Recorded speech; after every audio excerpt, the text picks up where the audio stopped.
All right. Good evening, everybody. Welcome to the discussion session for Tuesday, October 25th, an abbreviated discussion session this evening, but still full with lots of good stuff. We will start with the manager's review. Thank you, Mr. President. Tonight's regular agenda, we have a public hearing for an ordinance amending the penalty for violations in Chapter 10, Part 12 of the Municipal Code of Ordinances. That's parking. Andrew McCreary will give a brief background on that at the meeting. We have the consideration for an ordinance increasing the stormwater fee and extending the effective date of the ordinance. We talked about that several times during discussion session and then had a public hearing at the last meeting. We also have the introduction of an ordinance to amend the 2020 budget for revenue and expenditures not anticipated as part of that 2022 budget process. This is an ordinance that we do annually. And then we also finally have the consideration of a concurring resolution for the 2023 grant application for our ADA sidewalk ramp upgrades that we work with Shaco to do every year. That's it. All right, thank you. Item number 2 on the agenda is board realignment. We have Mr. McMeans coming forward. Mr. McMeans put together a very nice memo that summarizes where we are at in the board realignment discussion process, but want to, well, I will let Ian take it. Oh, that was a great segue. Really, you know, this was a commission priority project back in 2021. I gave a presentation to the commission earlier this year in discussion session, where I really just presented some, I'll say, data points to get the conversation started. Commissioner Flynn put together a draft of a, I won't quite call it an ordinance, but it was more bylaws that we would, you know, convert into an ordinance. But I think at this point, you know, that initial draft was presented to the commission about a month and a half ago. And from a staff perspective, you know, this really is the commission's plan for board realignment, not the staff plan for board realignment. But staff is the one that will be kind of drafting the ordinance. So we just wanted some finalized direction from the commission to say, okay, you know, this is what we want. This is our vision, put it in an ordinance, propose a timeline to us. And kind of once we have that, the ideas finalized of how the commission wants it to be structured, then we can start moving forward with the next steps. So really, this is a staff getting direction from the commission discussion.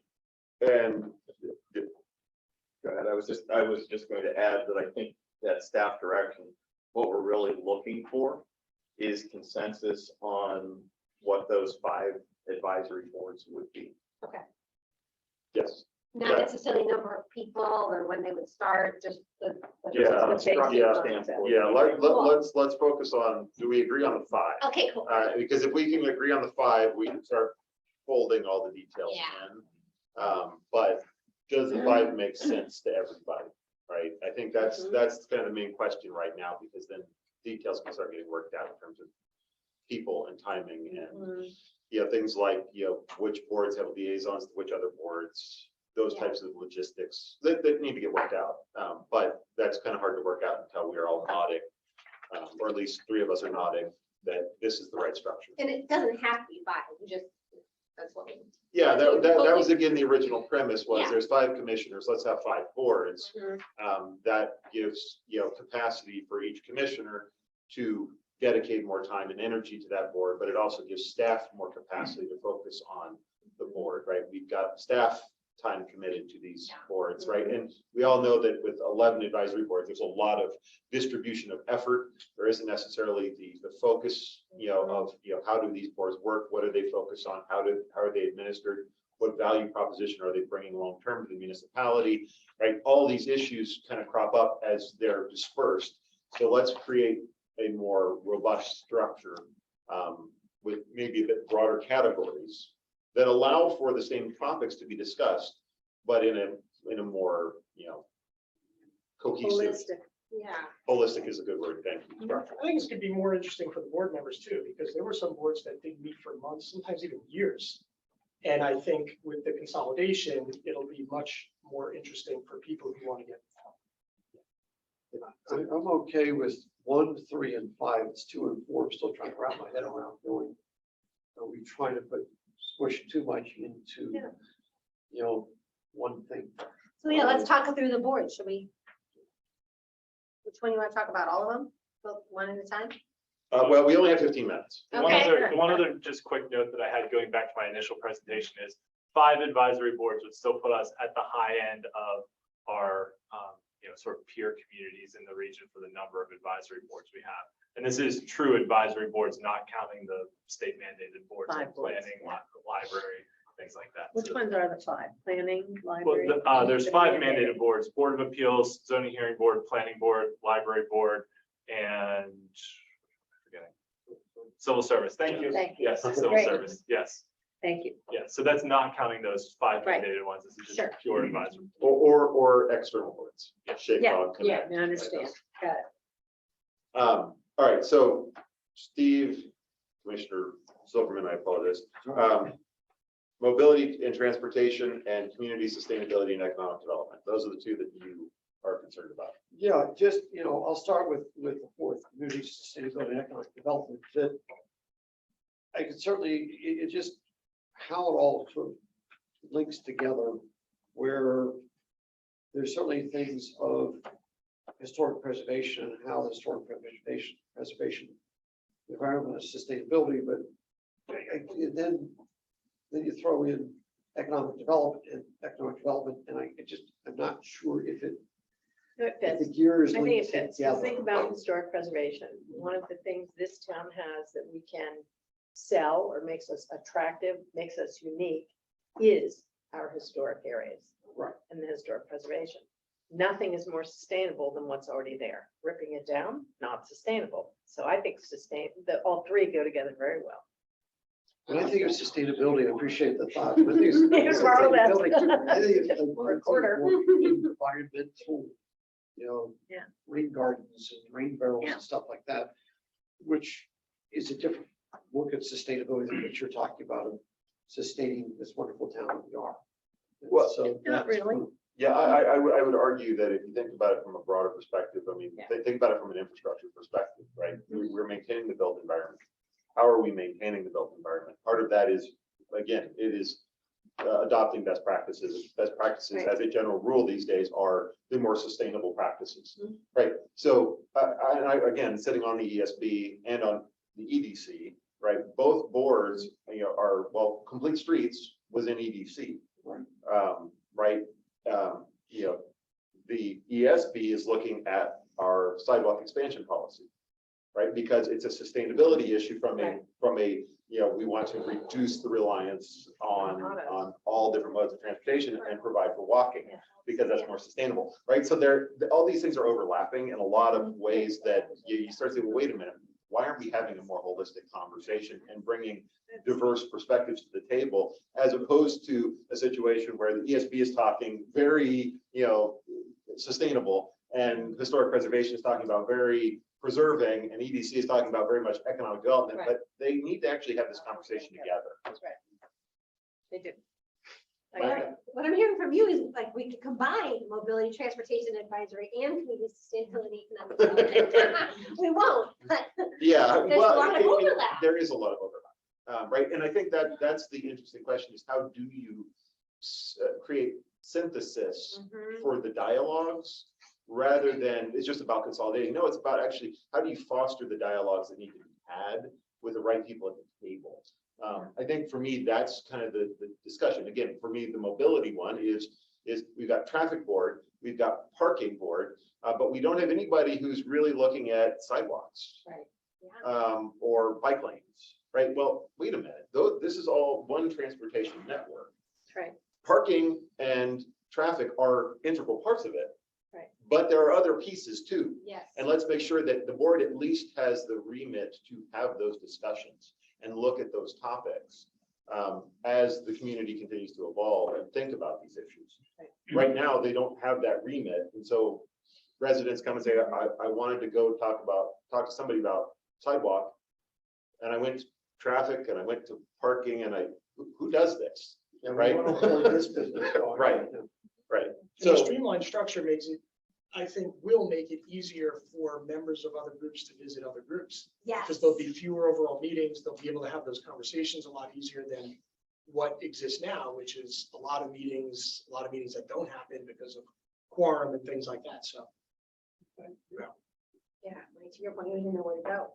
Now, the one board, Mr. McCreary, I know is, rolling his eyes at the Financial Management Advisory Committee. That one, for me, I think is interesting just because, again, I believe that finance underlies so much of what we do, right? And Mr. McCreary does a fabulous job of managing the finances of this municipality. But as we think about a lot of these long-term kind of challenges, the question becomes, how do we think about this from a sustainable kind of economic perspective, from a municipal finance perspective? And we do a great job with pension, and they're very helpful. But are there other topics? Now, I'm not saying that initially it might just be pension, but giving room for that group to potentially look at other topics, such as total cost of ownership, or the social cost of carbon, right? There's some of these bigger concepts that let's get some people together and have a conversation about the impact of what this might be, as opposed to, right, just leaving it, out there and not having those discussions. The alternative, the one that is not on this list that I think is an interesting one, or could be an interesting one, is a public safety advisory board. Yes. That's because, again, there's a lot of change happening in this region from a public safety perspective, right? And things are evolving, right? Whether it's fire or it's police or it's MRTSA, right? What does public safety, how is public safety evolving, and how do we ensure that it is a robust service long-term, in the community? That's an interesting topic, right? That I think potentially justifies a board, but that we didn't have one before. And as I was laying this out, pension was there. But when I look at that one, the Financial Management Advisory Board, I'm going to side with Mr. McCreary, I believe, and say that I would be afraid of people getting down into the weeds with the numbers, and we have a process for that right now. It's a different discussion to be talking about what are creative ways to finance things, or what are other communities doing, more of a research angle, perhaps, and then looking at the laws of Pennsylvania to see if we accommodate it. Public safety, however, is sidewalks, it's traffic, it's all of those things. I mean, maybe what you really are looking at is thinking of the naming of it.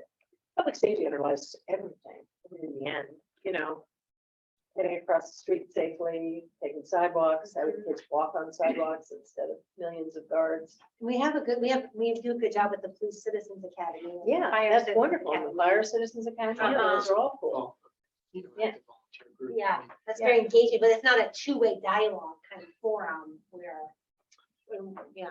I feel like if we need to go that route, that could fit into civic engagement and conversations there. Public safety. Yeah. Or- I think it could. Yeah. I mean, I personally, I like this. I like the structure we have. I think it's very streamlined. I think it's neat. The groups that we know we have, or the groups that we will continue with, and the people who have been engaged, we're lucky to have very engaged citizens, and I don't think that changes.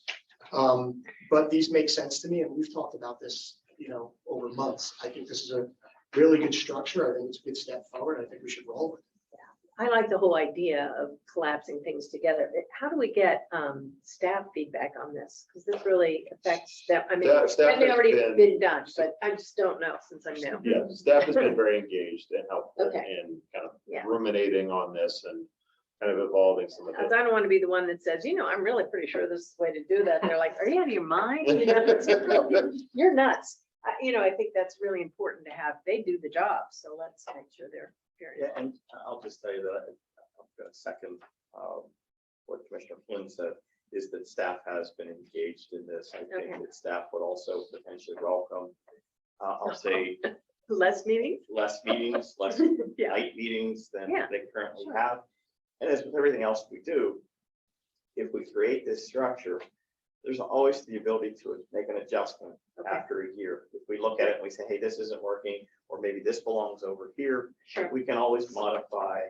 Yeah. and, Yeah. you know, adjust once we actually have the practical experience. And maybe the way to get these five to talk together is to have a grand meeting in January, March, whenever, with all five of these boards together so they can kind of plan out who's gonna do what and how we're gonna do it. You may remember, the other thing that used to happen with some of our boards is that those boards used to provide back to the commission an annual report, Yeah, Oh. yeah, absolutely. which Sure. was sort of a summary of all of the issues and conversations they had had over the year. Mhm. That was typically handled by the chairman of the board, right? And that was presented to the commission Uh-huh. on an annual basis, Yeah. which was just a good piece of information. Yeah, Absolutely, holds people's feet to the fire. Yeah. So we you could, know? we could work towards that I structure would as like well. that. I'd request maybe it's by September or something, so it's pre-budget season, so you can kind of. Put it in bylaws. I was gonna say, I we could. think could- we had written something in here, or at least I had made the suggestion about providing an annual report to the municipal planner on goals that were accomplished towards the comp plan. That each board had done, so that can probably loop into the same idea of what the board did in the last year. The one other thing I'll just note is, I don't remember which discussion it happened at, whether it was the first one or the second one. But the idea of the sort of 5 official boards was that these are the ones that we kind of want, I'll say more or less in perpetuity, but nothing we're doing here limits the commission's ability to create ad hoc boards for 1 year to investigate a certain topic. So Yeah. if some individual topic comes up that we really want to dive deep into, the commission would still have the ability to add on to this by creating a 1-year ad hoc board. Okay.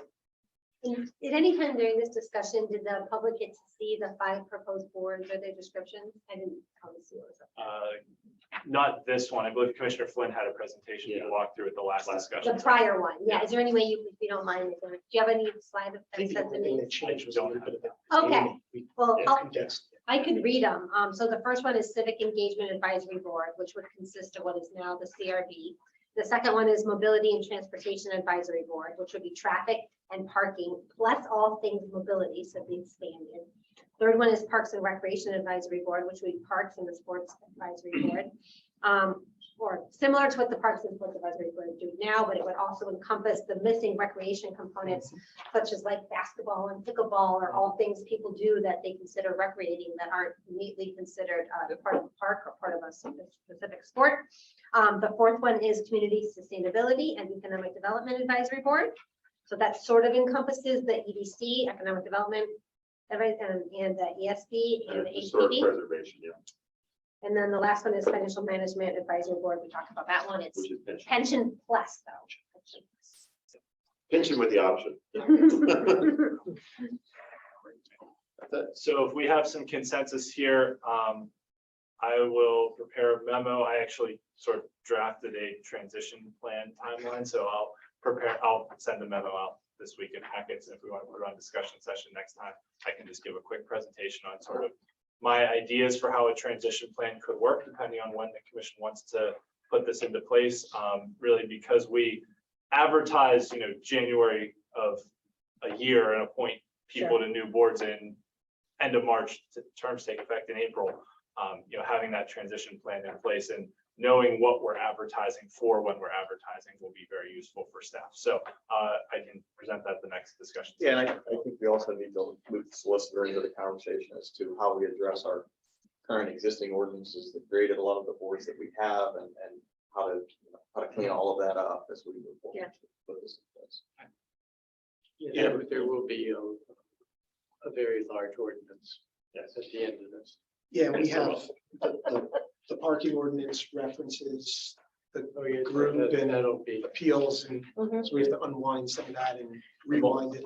We'll have to carry over some of I'll say the duties that were assigned to the traffic board in terms of I'll say, hearing traffic ticket appeals, what that looks like and how.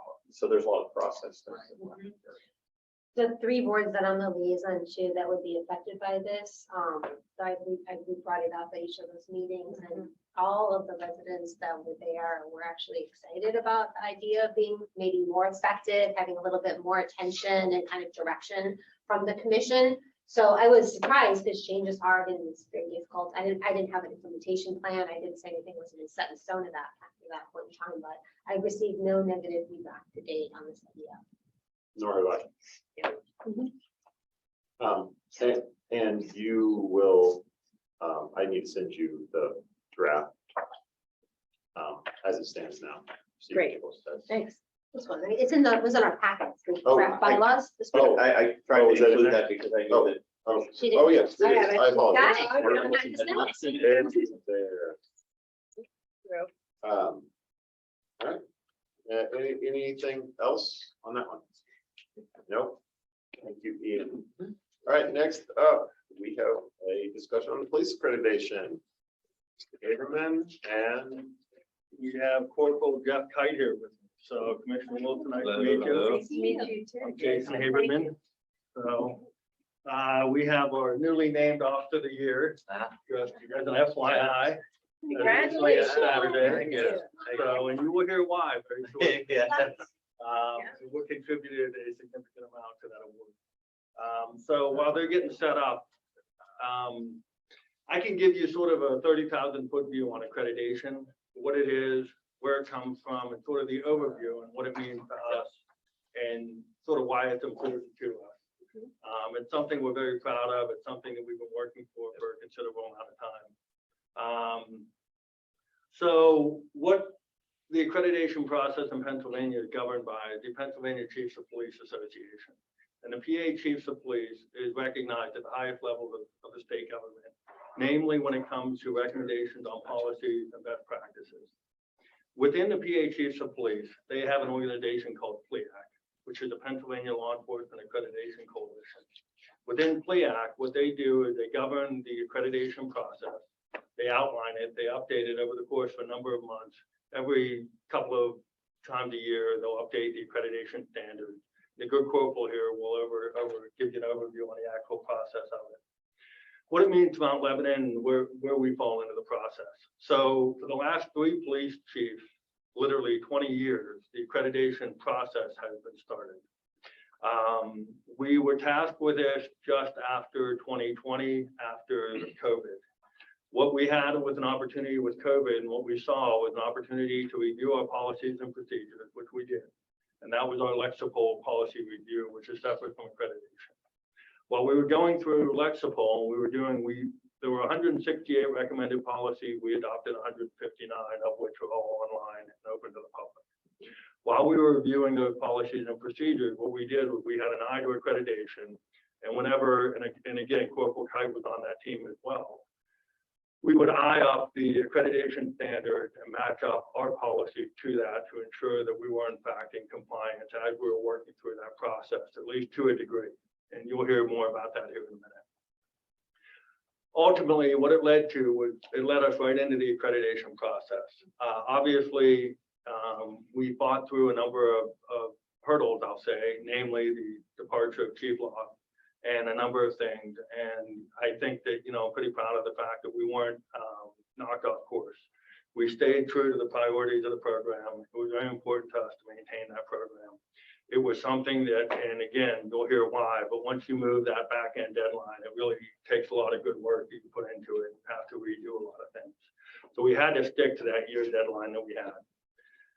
There's 1,120 some departments eligible for accreditation. That includes municipal, state, local agencies, as well as limited jurisdiction colleges, universities, and transit agencies.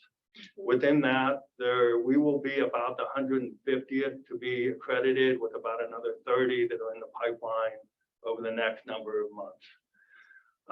When I say that, you'll hear why. The process is pretty convoluted. It takes a long time.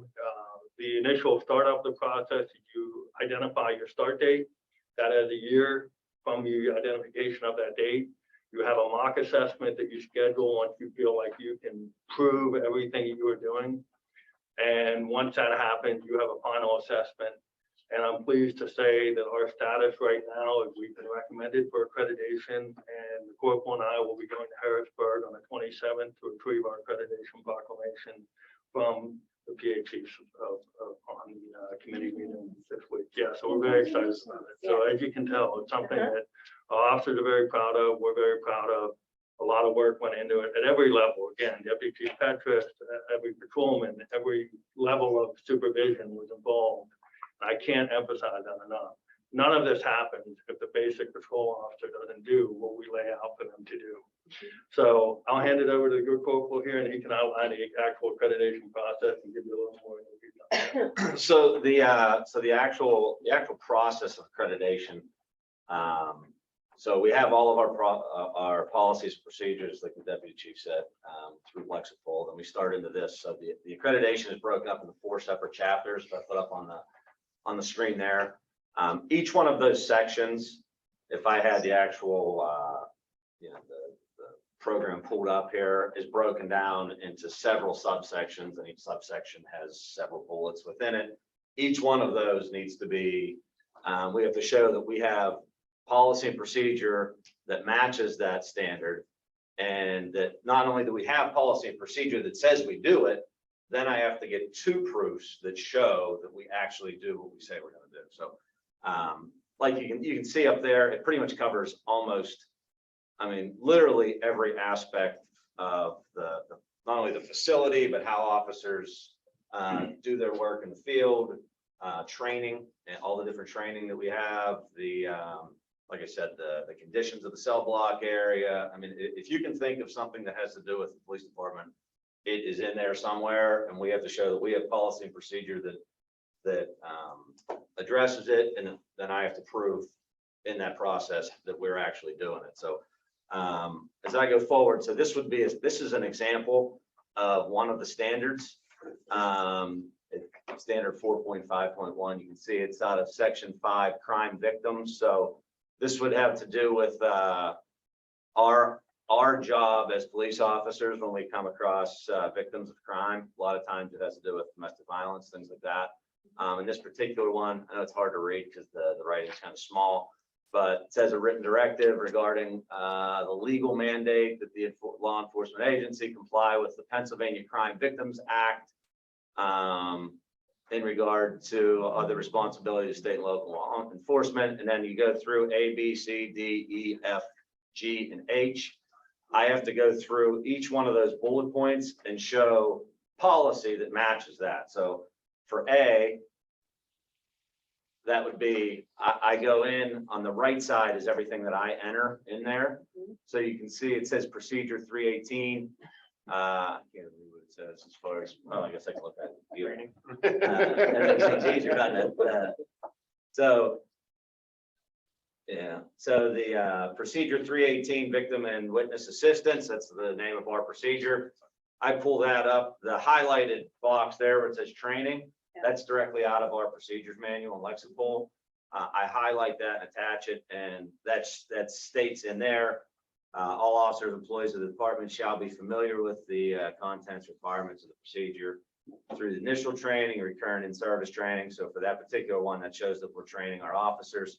Then I have to go down, now I have to prove that, right? So that is our written directive saying, okay, there's the standard. Okay, I proved that we have policy and procedure that says that we do what the standard says.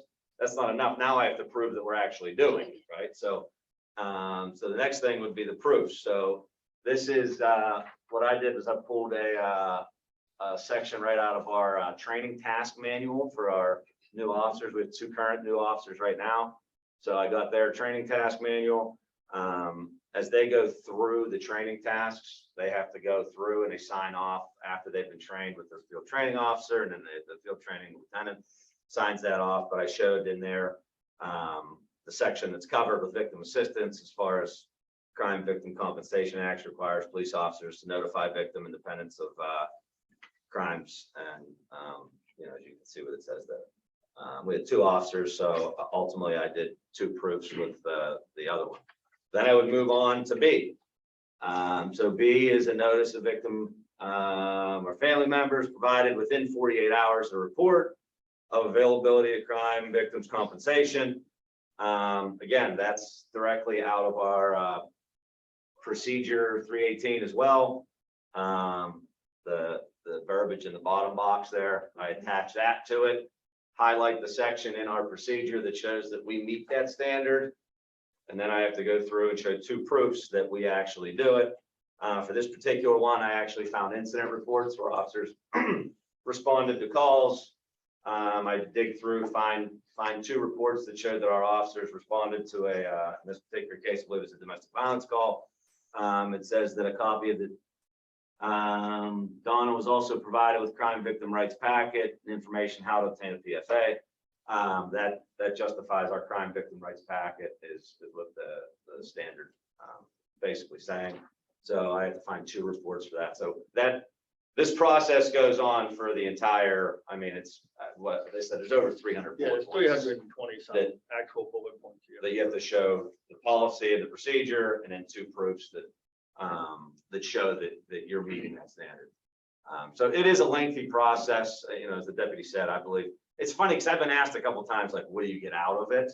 Yeah. And that's what a lot of people say, like, what do you get for it? But I genuinely think there's, it shows that our department cares, right? I think it cares, not just, it cares what the community Yeah.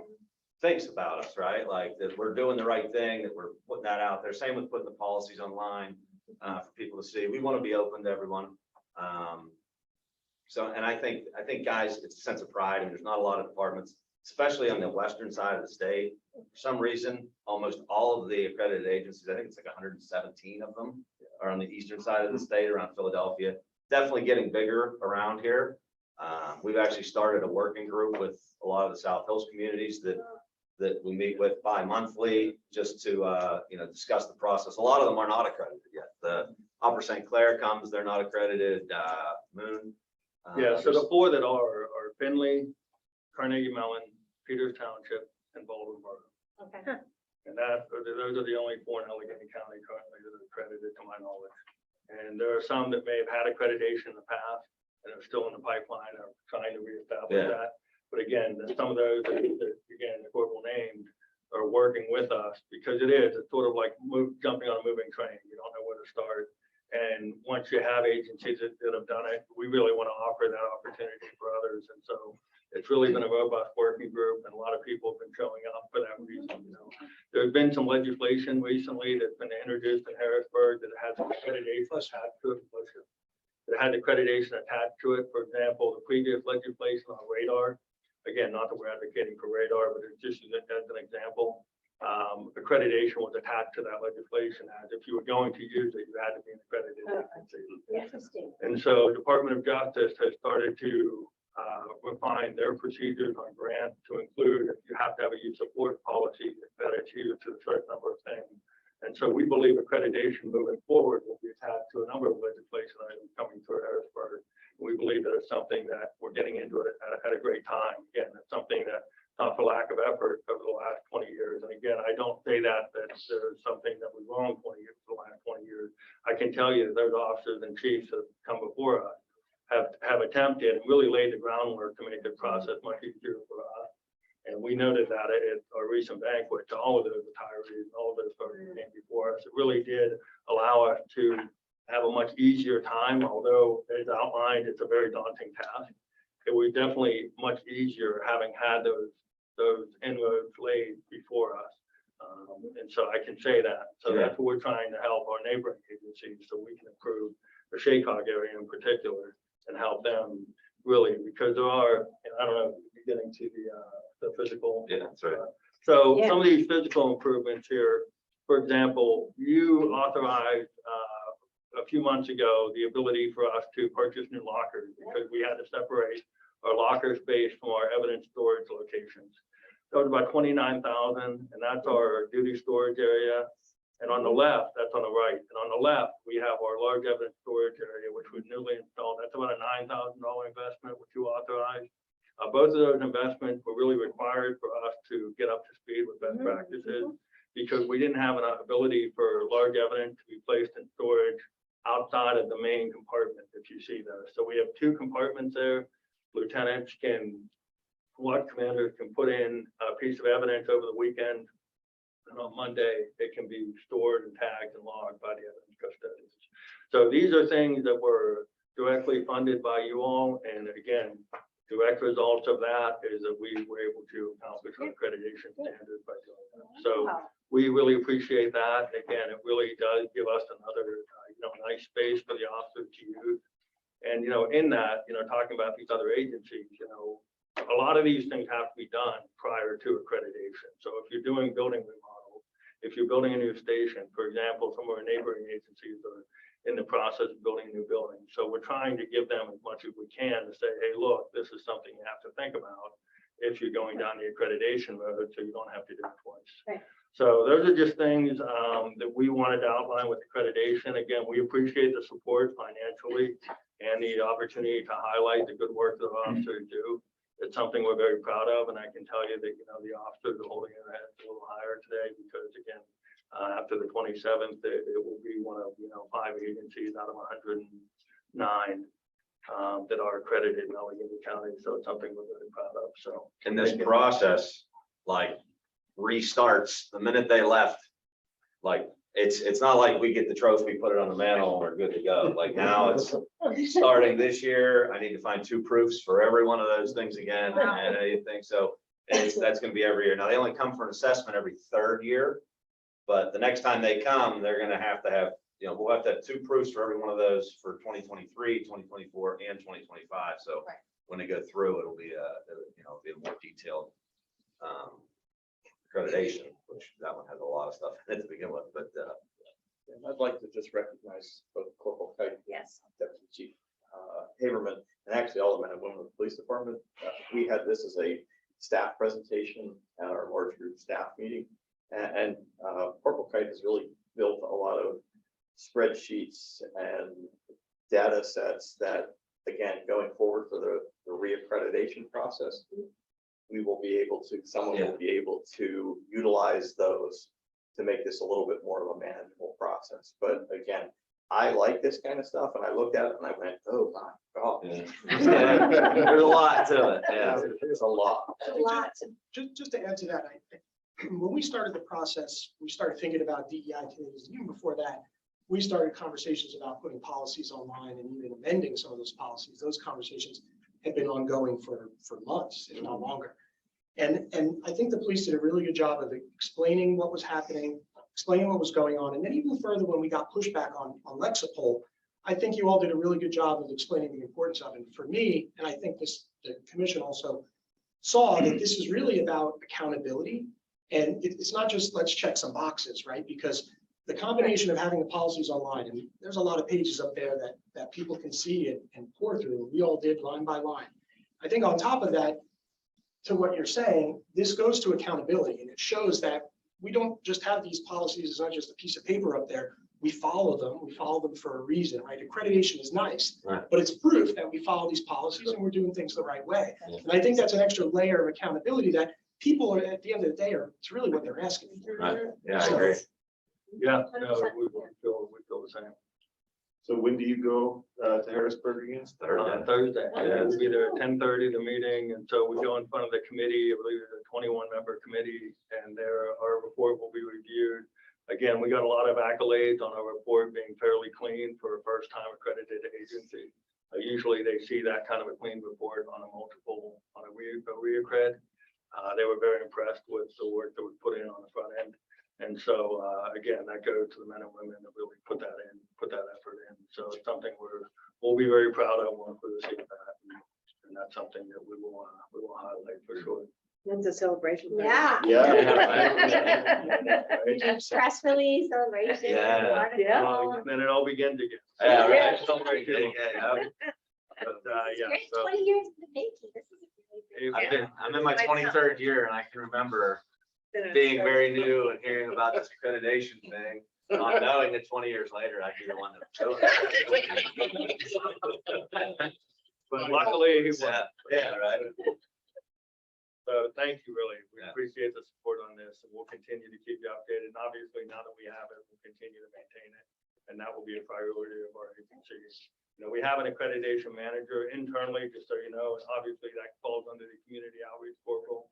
We'll continue that. We continue to support that position with moving forward with our admin folks, our records and admin to really supplement that. So it doesn't fall on one person to maintain continually. So we have a plan for that as well. Okay. So it's not continually falling on one person, and one person doesn't just know, Right. have the keys to the kingdom. We are going to spread that out, and we started to as well. so we can maintain that again. That's not just relying on one person to do that. So we have a plan, a continuity of operations plan moving forward with it, so. Well, and I'm sure that through this process, you've learned a lot of things and you've also discovered things where you're like, oh, we could do X. Yeah. Obviously, now's not the time to have a conversation because we're wrapping up, but definitely curious how we can provide ongoing support Sure. and helping you improve, Yeah. right? Whether it's just the process of accreditation, which, yeah, I've been through it, it's a challenge. Yeah. Or it's structural things that are gonna help, improve the accreditation, itself, so. Sure. So let us know what you need. Yes. Yes, no, we appreciate it. Yeah. We will for sure. Thank you. Fantastic. Good job. Congratulations. Thanks very much. Thank you. Oh, yeah, yeah. All right, it's 7:59. Quick There- reports. Yes, go. I didn't, Anybody? nobody met. We met, School board, school. So Dr. Steinhauer announced his retirement previously. Dr. Urban has announced his retirement as well. So Oh, I didn't in know the school that. year, so the school board is going to be doing a national search. They're going to work with, similar to what we did on the police side, they're going to work with the firm to do some marketing and the firm to do some HR recruitment type stuff. So more updates on that. good. Mr. Thurman, none? I didn't have any either. Connect is having a fundraiser on Thursday. Big event, lots of people together. Just general. Just general. Everybody's welcome. If you're interested, let me know. I will send you the info. One other quick update, but Dan and Gateway are on this. The Three Rivers Wet Weather Working Group is bringing together the elected officials from the different communities with the solicitors to advise them on the consent order and, the lines and takeovers and things like that. So that's happening. I feel like we've been, we've got the new contract. We've been pretty well advised there. And Gateway, our municipal engineers are all over that. So Okay. we're in good shape. We're up to date. Awesome. All right, with that, we will adjourn and we will reconvene in the commission chambers. Thank you, everybody. Yeah. Everything with that and like, okay.